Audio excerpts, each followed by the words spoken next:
responsável pelas falsas profecias de 1872 e 1914. E o juiz Rutherford foi responsável pela profecia de 1925 e também pela da Segunda Guerra Mundial. Nathan North, sob a influência do vice-presidente Fred Franz, foi responsável pela falsa profecia de 1975. Eu me lembro de como ficamos entusiasmados quando estudamos o livro Vida Eterna na Liberdade dos Filhos de Deus. E aprendemos que 1975 marcaria o fim de 6.000 anos da história dos homens a partir da data da criação de Adão. Significava que o Armagedon seria em 1975 e os últimos 1000 anos dos milênios de Cristo começariam. Todos começamos a nos dedicar mais. Don Nelson foi graduado em 1956. Foi treinado para o serviço missionário mundial. Ele aparece no livro Arautos, na página 525. Eu lembro com muita tristeza os dias na organização e como eu e minha esposa nos sentíamos sortudos. O jeito que o representante da organização chegava nos lugares e dizia, e isso quase sussurrando ao microfone: somente 37 meses para o Armagedon, irmãos. E depois, em sucessivas viagens, somente 24 meses para o Armagedon, irmãos. E somente 12 meses para o Armagedon, irmãos. Felizmente, minha esposa e eu deixamos a Sociedade Sentinela em 1974, que era o ano anterior ao Armagedon, que deveria abalar e demolir o mundo. Então, não sabemos como eles lidaram com somente um mês para o Armagedon, irmãos. Ou somente um mês para depois do Armagedon. Isso porque, nessa época, tínhamos descoberto uma mentira na cronologia da organização e vimos o que era realmente. Era insano. 1974 foi um ano muito difícil para mim. Eu estava fora de mim. Eu tinha que tomar uma decisão crítica, porque a minha esposa precisava se submeter a uma cirurgia e o médico disse que ela precisava de uma transfusão. E eu tinha que tomar a decisão. Os irmãos me aconselharam a tomar a decisão certa para agradar a Jeová, porque afinal de contas estávamos a um ano do Armagedon e mesmo que ela morresse, seria salva logo em seguida. Não pode imaginar o medo. Eu tive tanto medo, eu estava apavorada. Estava perto da morte, estava em um hospital. E irmãos e irmãs diziam para que me entregasse a Jeová e que não aceitasse a transfusão de sangue. Se eu aceitasse a transfusão, eu morreria no Armagedon.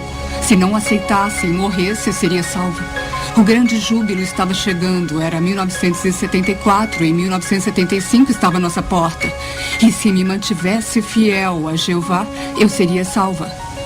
Esse foi o conforto que me deram. Há alguns anos antes de 1975, os mais velhos me convenceram a vender minha coleção de selos que estava em minha família há 3 gerações. E eu calculo que deveria valer hoje mais de $1 milhão. Quando a data 1975 falhou, percebi que estavam errados e logo deixei a organização. Eu me lembro de como ficávamos presos a nossos assentos no fim da década de 60. Enquanto a sociedade atraía um casal após o outro em sua filosofia, e as pessoas vendiam suas casas e bens e iam passar todo o tempo no ministério nos poucos meses que restavam antes do Armagedon. Alguns se livraram de suas casas, alguns esvaziaram suas contas no banco. Minha família e eu vendemos nossa casa e nos mudamos para onde a organização indicou. Assim poderíamos ouvir a mensagem da sociedade antes de 1975. Em 1973, eu fundei uma companhia chamada Dreamline, na qual cheguei a empregar 1.500 testemunhas de Jeová em 100 pequenas distribuidoras. Muitas delas me procuravam, queriam me convencer a passar o negócio adiante e que me juntasse a eles. Afinal, 75 estava chegando. E 75 chegou mais perto e alguns me criticavam e chegavam mesmo a me chamar de Segundo Pedro. Eu dizia que quando a Sociedade Sentinela parar de crescer, eu paro de crescer. E, claro, aqui estamos muitos anos depois. Eu me lembro da agitação que tomou conta de nós, testemunhas de Jeová, na Assembleia, quando anunciaram que os estudos da Bíblia não deveriam durar mais de 6 meses, já que 1975 se aproximava rapidamente. Um irmão conduziu 16 estudos da Bíblia, mas ao final de 6 meses não tinha concluído nenhum. A liderança da organização disse para que não nos perturbássemos se nossos estudos da Bíblia falhassem. Disseram, essas pessoas tiveram sua chance e não merecem viver na nova ordem de Jeová, se não conseguiram decidir em 6 meses se querem ser testemunhas de Jeová. Mandavam-nos sair e procurar por outros, rapidamente. 1975 veio e se foi sem o Armagedon e sem o tão falado final do milênio do reino de Cristo.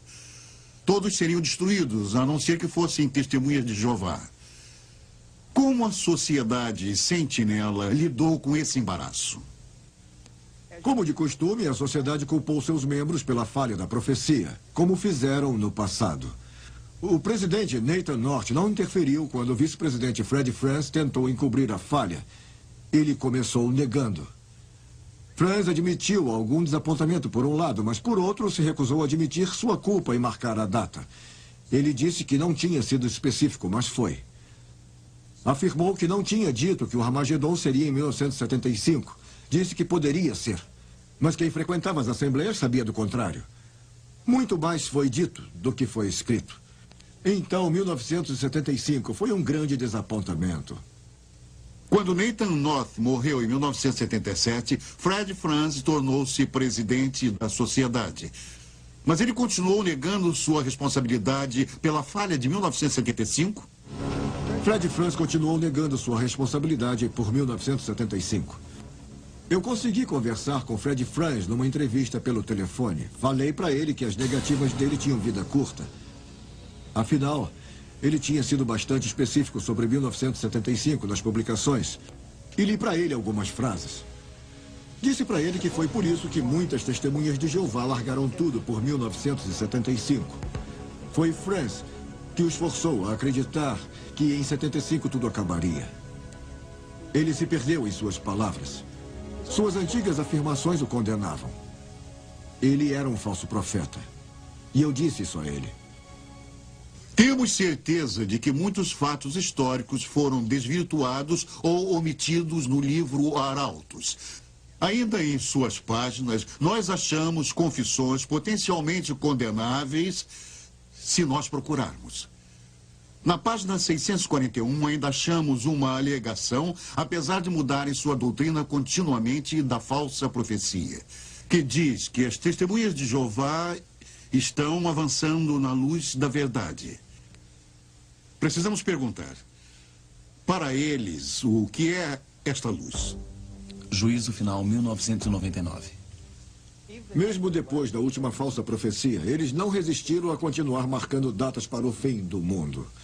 Continuam dizendo que 1914 foi o ponto de partida para a última geração, e várias referências em suas publicações apontam agora o ano 2000. Isso pode tornar a última geração bastante longa.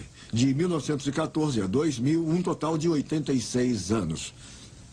O tempo é o inimigo dos falsos profetas. E logo vão precisar da luz de 1974.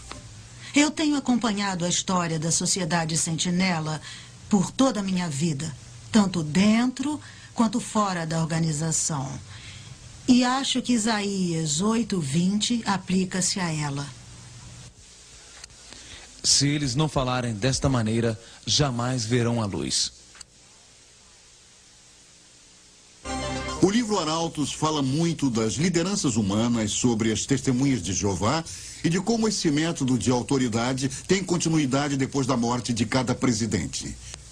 Mas fazem falsas declarações sobre como as testemunhas de Jeová encaram esses líderes. Adoração da criatura, Romanos 1, versículo 25. A Sociedade Sentinela acusou a People's Property Association por estabelecer sectarismo em torno do fundador Charles Russell. As modernas testemunhas de Jeová talvez se surpreendam em saber que People's Property Association foi o primeiro nome da Sociedade Sentinela no Brooklyn, Nova York. Foram eles que publicaram que Charles Russell era a criatura que Deus escolheu sobre todas as outras. Os primeiros seguidores de Russell deram a ele o status e a honra de criatura de adoração. As modernas testemunhas de Jeová devem checar por si mesmas e não engolir cegamente tudo que consta da literatura da Sentinela. São muitas enganações deliberadas. Normalmente, há muito dinheiro por trás dos cultos. Será que isso existe na sociedade Sentinela?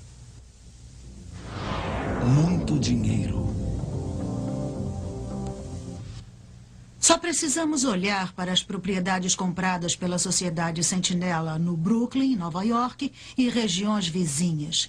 São algumas das regiões mais valorizadas do mundo. E eles tiveram dinheiro para comprá-las. Aqueles que trabalharam